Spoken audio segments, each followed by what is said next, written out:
नमस्कार दोस्तों, नमः शिवाय। जीवन ज्योति चैनल में आप सभी का हार्दिक स्वागत करती हूँ। मैं सपना शुक्ला।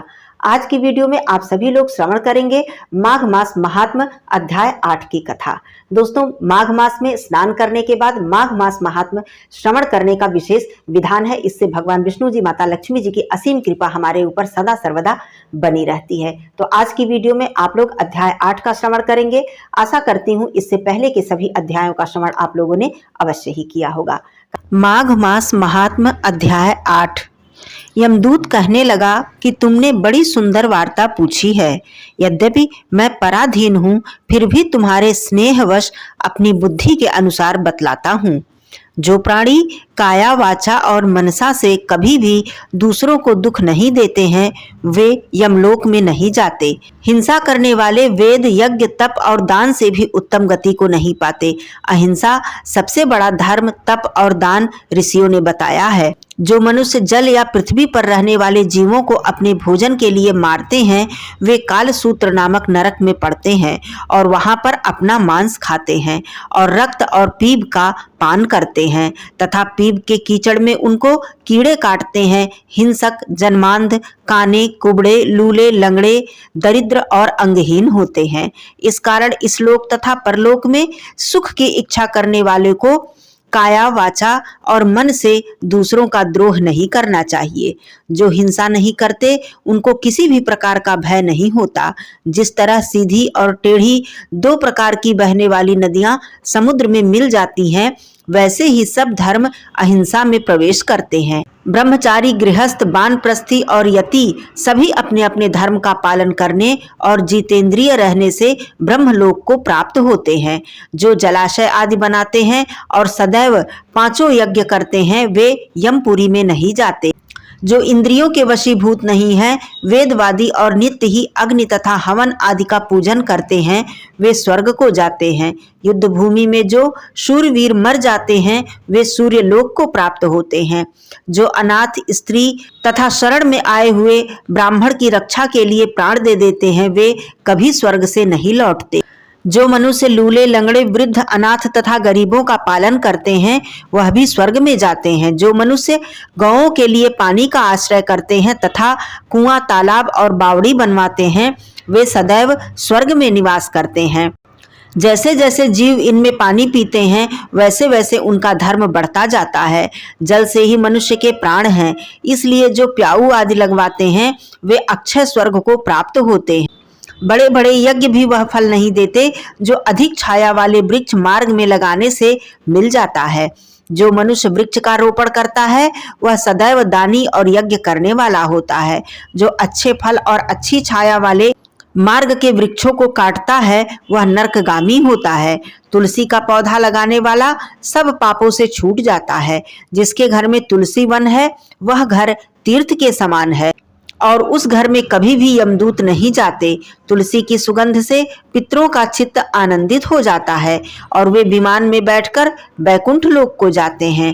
नर्मदा नदी का दर्शन, गंगा का स्नान और तुलसी दल का स्पर्श, यह सब बराबर फल देने वाले हैं। हर एक द्वादशी को ब्रह्मा भी तुलसी का पूजन करते हैं। रत्न, सोना, फूल तथा मोती की माला के दान का इतना पुण्य नहीं है जितना कि तुलसी के माला का दान का है। जो फल आम के 1000 और पीपल के 100 वृक्ष को लगाने से मिलता है, वह तुलसी के एक पौधे को लगाने से मिल जाता है। पुष्कर आदि तीर्थ, गंगा आदि नदी, वासुदेव आदि देवता सब ही तुलसी में वास करते हैं। जो एक बार, 2 बार या 3 बार रेवा नदी से उत्पन्न शिव मूर्ति की पूजा करता है तथा स्फटिक रत्न के पत्थर से निकले हुए तीर्थ में, पर्वत या वन में रखी हुई शिव मूर्ति की पूजा करता है और सदैव ओम नमः शिवाय मंत्र का जप करता है, शिव पूजा के समान पापों को नष्ट करने वाला तथा कीर्ति देने वाला 3 लोक में और कोई कार्य नहीं है। जो शिवालय स्थापित करते हैं, वह शिवलोक में जाते हैं। ब्रह्मा, विष्णु तथा शिव का मंदिर बनाकर मनुष्य बैकुंठवासी होता है। जो भगवान की पूजा के लिए फूलों का बाग लगाते हैं वे धन्य हैं। जो माता पिता देवता और अतिथियों की सदैव पूजा करते हैं वे ब्रह्मलोक को प्राप्त होते हैं। दोस्तों, इससे आगे की कथा हम अगले अध्याय में श्रवण करेंगे। जिस प्रकार से माघ मास में माघ मास महात्म सुनने का अनंत पुण्य फल प्राप्त होता है, उसी प्रकार माघ मास में स्नान करके ब्रह्म मुहूर्त में ही गजेंद्र मोक्ष का पाठ करने से व्यक्ति को भगवान विष्णु जी की असीम कृपा प्राप्त होती है। आइए इस कथा के बाद हम सभी लोग गजेंद्र मोक्ष के पाठ का श्रवण करते हैं और अनंत पुण्य की प्राप्ति करते हैं। श्री हरि भगवान विष्णु ने स्वयं कहा है कि रात्रि के शेष के प्रारंभ में अर्थात ब्रह्म मुहूर्त में जागकर इस स्तोत्र के द्वारा जो भी मेरा पाठ करते हैं, मैं उन्हें मृत्यु के समय निर्मल मति अर्थात अपनी स्मृति प्रदान करता हूँ तथा उस व्यक्ति को भगवत प्राप्ति हो जाती है और वह सदा के लिए जन्म मृत्यु के बंधन से छूट जाता है। आइए इस अनंत पुण्य फल को प्रदान करने वाला पाठ श्रवण करते हैं। श्री शुकदेव जी ने कहा, बुद्धि के द्वारा पिछले अध्याय में वर्णित रीति से निश्चय करके तथा मन को हृदय देश में स्थिर करके वह गजराज अपने पूर्व जन्म में सीखकर कंठस्थ किए हुए सर्वश्रेष्ठ तथा बार बार दोहराने योग्य निम्नलिखित स्तोत्र का मन ही मन पाठ करने लगा। गजराज ने मन ही मन कहा, जिसके प्रवेश करने पर जिनकी चेतना को पाकर ये जड़ शरीर और मन आदि भी चेतन बन जाते हैं, चेतन के भांति व्यवहार करने लगते हैं, ओम शब्द के द्वारा लक्षित तथा संपूर्ण शरीरों में प्रकृति एवं पुरुष से प्रविष्ट हुए उन सर्व समर्थ परमेश्वर को हम मन ही मन नमन करते हैं, जिनके सहारे यह विश्व टिका है, जिनसे यह निकला है, जिन्होंने इसकी रचना की है और जो स्वयं ही इसके रूप में प्रकट हैं, फिर भी जो इस दृश्य जगत से एवं उसकी कारणभूता प्रकृति से सर्वथा परे हैं एवं विलक्षण तथा श्रेष्ठ हैं, उन अपने आप बिना किसी कारण के बने हुए भगवान की मैं शरण लेता हूँ। अपनी संकल्प शक्ति के द्वारा अपने ही स्वरूप में रचे हुए और इसीलिए सृष्टि काल में प्रकट और प्रलय काल में उसी प्रकार अप्रकट रहने वाले इस शास्त्र प्रसिद्ध कार्य कारण रूप जगत को जो अकुंठित दृष्टि होने के कारण साक्षी रूप से देखते रहते हैं, उनसे लिप्त नहीं होते, वे चक्षु आदि प्रकाशकों के भी परम प्रकाशक प्रभु मेरी रक्षा करें। समय के प्रवाह से संपूर्ण लोकों एवं ब्रह्मादि लोकपालों के पंचभूतों में प्रवेश कर जाने पर तथा पंचभूतों से लेकर महत तत्व पर्यंत संपूर्ण कारणों से उनकी परम कारण रूपा प्रकृति में लीन हो जाने पर उस समय दुर्गेय तथा अपार अंधकार रूप प्रकृति ही बच रही थी। उस अंधकार के परे अपने परम धाम में जो सर्वव्यापक भगवान सब ओर से प्रकाशित रहते हैं, वे प्रभु मेरी रक्षा करें। भिन्न भिन्न रूपों में नाट्य करने वाले अभिनेता के वास्तविक स्वरूप को जिस प्रकार साधारण दर्शक नहीं जान पाते, उसी प्रकार सत्व प्रधान देवता अथवा ऋषि भी जिनके स्वरूप को नहीं जानते, फिर दूसरा साधारण जीव तो कौन ही जान सकता है तथा वर्णन कर सकता है। वे दुर्गम चरित्र वाले प्रभु मेरी रक्षा करें। आसक्ति से सर्वथा छूटे हुए संपूर्ण प्राणियों में आत्मबुद्धि रखने वाले सबके अकारण हित तथा अतिशय साधु स्वभाव मुनिगण जिनके परम मंगलमय स्वरूप का साक्षात्कार करने की इच्छा से वन में रहकर अखंड ब्रह्मचर्य तथा अलौकिक व्रतों का पालन करते हैं, वे प्रभु ही मेरी गति हैं। जिनका हमारी तरह कर्मवश न तो जन्म होता है, न जिनके द्वारा अहंकार प्रेरित कर्म ही होते हैं, जिनके निर्गुण स्वरूप का न तो कोई नाम है न ही कोई रूप है, फिर भी जो समयानुसार जगत की सृष्टि तथा प्रलय के लिए स्वेच्छा से जन्म आदि को स्वीकार करते हैं, उन अनंत शक्ति संपन्न पर ब्रह्म परमेश्वर को नमस्कार है। उन प्राकृत आकार रहित एवं अनेकों आकार वाले अद्भुत कर्मा भगवान को बार बार नमस्कार है। स्वयं प्रकाश से सबके साक्षी परमात्मा को नमस्कार है। उन प्रभु को जो मन वाणी एवं चित्त वृत्तियों से भी सर्वथा परे हैं, बार बार नमस्कार है। विवेकी पुरुष के द्वारा सत्व गुण विशिष्ट निवृत्त धर्म के आचरण से प्राप्त होने योग्य मोक्ष सुख को देने वाले तथा मोक्ष सुख के अनुभूति रूप प्रभु को नमस्कार है। सत्वगुण को स्वीकार करके शांत, रजोगुण को स्वीकार करके घोर एवं तमोगुण को स्वीकार करके मूढ़ से प्रतीत होने वाले भेद रहित अतएव सदा समभाव से स्थित ज्ञान घन प्रभु को नमस्कार है। शरीर इंद्रिय आदि के समुदाय रूप संपूर्ण पिंडों के ज्ञाता सबके स्वामी एवं साक्षी रूप आपको नमस्कार है।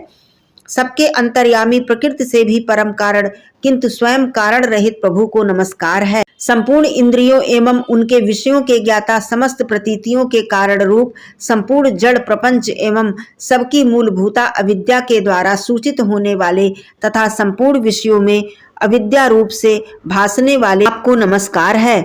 सबके कारण किंतु स्वयं कारण रहित तथा कारण होने पर भी परिणाम रहित, अन्य कारणों से भी विलक्षण कारण आपको बारंबार नमस्कार है। संपूर्ण वेदों एवं शास्त्रों के परम तात्पर्य, मोक्ष रूप एवं श्रेष्ठ पुरुषों की परम गति भगवान को नमस्कार है। जो त्रिगुण रूप में काष्ठों में छिपे हुए ज्ञानमय अग्नि हैं, उन गुणों में हलचल होने पर जिनके मन में सृष्टि रचने की बाह्य वृत्ति जागृत हो जाती है तथा आत्म तत्व की भावना से विधि निषेध रूप शास्त्र से ऊपर उठे हुए ज्ञानी महात्माओं में जो स्वयं प्रकाशित रहते हैं, उन प्रभु को मैं नमस्कार करता हूँ।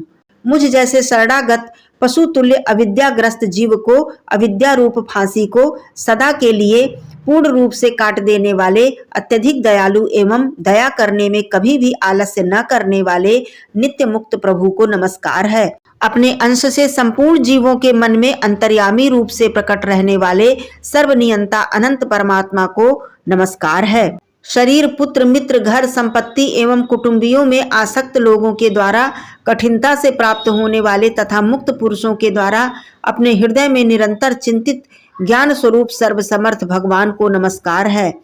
जिन्हें धर्म अभिलाषित लोग, धन एवं मोक्ष की कामना से भजने वाले लोग अपनी मनचाही गति पा लेते हैं, अपितु जो उन्हें अन्य प्रकार के अयाचित भोग एवं अविनाशी पार्षद शरीर भी देते हैं, वे अतिशय दयालु प्रभु मुझे इस विपत्ति से सदा के लिए उबार लें। जिनके अनन्य भक्त जो वस्तुतः एकमात्र उन भगवान के ही शरण हैं, धर्म, अर्थ आदि किसी भी पदार्थ को नहीं चाहते, अपितु उन्होंने परम मंगलमय एवं अनंत विलक्षण चरित्रों का ज्ञान करते हुए आनंद के समुद्र में गोते लगाते रहते हैं, उन अविनाशी, सर्वव्यापक, सर्वश्रेष्ठ ब्रह्मादि के भी नियामक अभक्तों के लिए अप्रकट होने पर भी भक्ति योग के द्वारा प्राप्त करने योग्य, अत्यंत निकट होने पर भी माया के आवरण के कारण अत्यंत दूर प्रतीत होने वाले, इंद्रियों के द्वारा अगम्य तथा अत्यंत दुर्विज्ञेय, अंतरहित किंतु सबके आदि कारण एवं सब ओर से परिपूर्ण उन भगवान की मैं स्तुति करता हूँ। ब्रह्मादि समस्त देवता, चारों वेद तथा संपूर्ण चराचर जीव नाम और आकृति के भेद से जिनके अत्यंत क्षुद्र अंश के द्वारा रचे गए हैं, जिस प्रकार प्रज्वलित अग्नि से लपटे तथा सूर्य से किरणें बार बार निकलती हैं और पुनः अपने कारण में लीन हो जाती हैं, उसी प्रकार बुद्धि, मन, इंद्रियां और नाना योनियों के शरीर, यह गुणमय प्रपंच जिन स्वयं प्रकाश परमात्मा से प्रकट होता है और पुनः उन्हीं में लीन हो जाता है, वे भगवान वास्तव में न तो देवता हैं, न असुर, न मनुष्य, न तिर्यक, न वे स्त्री है, न पुरुष और न नपुंसक। ऐसे कोई जीव हैं जिनका इन तीनों श्रेणियों में समावेश हो सके। न वे गुण हैं, न कर्म है, न कार्य हैं, न तो कारण हैं। सबका निषेध हो जाने पर जो कुछ शेष बचता है वही उनका स्वरूप है और वे ही सब कुछ हैं। ऐसे भगवान मेरे उद्धार के लिए आविर्भूत हों। मैं इस ग्राह के चंगुल से छूटकर जीवित रहना नहीं चाहता, क्योंकि भीतर और बाहर सब ओर से अज्ञान के द्वारा ढके हुए इस हाथी के शरीर से मुझे क्या लेना देना है। मैं तो आत्मा के प्रकाश को ढक देने वाले उस अज्ञान की निवृत्ति चाहता हूँ, जिसका कालक्रम से अपने आप नाश नहीं होता, अपितु भगवान की दया से अथवा ज्ञान से उदय होता है। इस प्रकार मोक्ष का अभिलाषी मैं, विश्व के रचयिता, स्वयं विश्व के रूप में प्रकट तथा विश्व से सर्वथा परे, विश्व को खिलौना बनाकर खेलने वाले, विश्व में आत्मा रूप व्याप्त, अजन्मा, सर्वव्यापक एवं प्राप्तव्य वस्तुओं में सर्वश्रेष्ठ श्री भगवान को केवल प्रणाम ही करता हूँ। मैं उनकी शरण में हूँ। जिन्होंने भगवत भक्ति रूप योग के द्वारा कर्मों को जला डाला है, वे योगी लोग उसी योग के द्वारा शुद्ध किए हुए अपने हृदय में जिन्हें प्रकट हुआ देखते हैं, मैं उन योगेश्वर भगवान को नमस्कार करता हूँ। जिनकी त्रिगुणात्मक शक्तियों का राग रूप वेग असह है, जो संपूर्ण इंद्रियों के विषय रूप में प्रतीत हो रहे हैं तथा जिनकी इंद्रियां विषयों में ही रची पती रहती हैं, ऐसे लोगों को जिनका मार्ग भी मिलना असंभव है, उन शरणागत रक्षक एवं अपार शक्तिशाली आपको बारंबार नमस्कार है।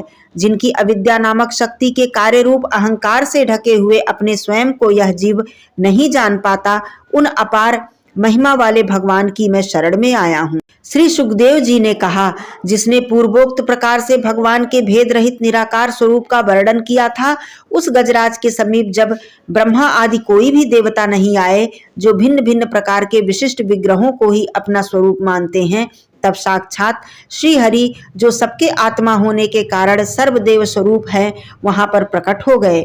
उपर्युक्त गजराज को उसी प्रकार दुखी देखकर तथा उसके द्वारा पढ़ी गई स्तुति को सुनकर सुदर्शन चक्रधारी जगत के आधार भगवान इच्छानुरूप गरुड़ जी की पीठ पर सवार होकर अस्तमन करते हुए देवताओं के साथ तत्काल उस स्थान पर पहुंच गए जहां पर वह हाथी था।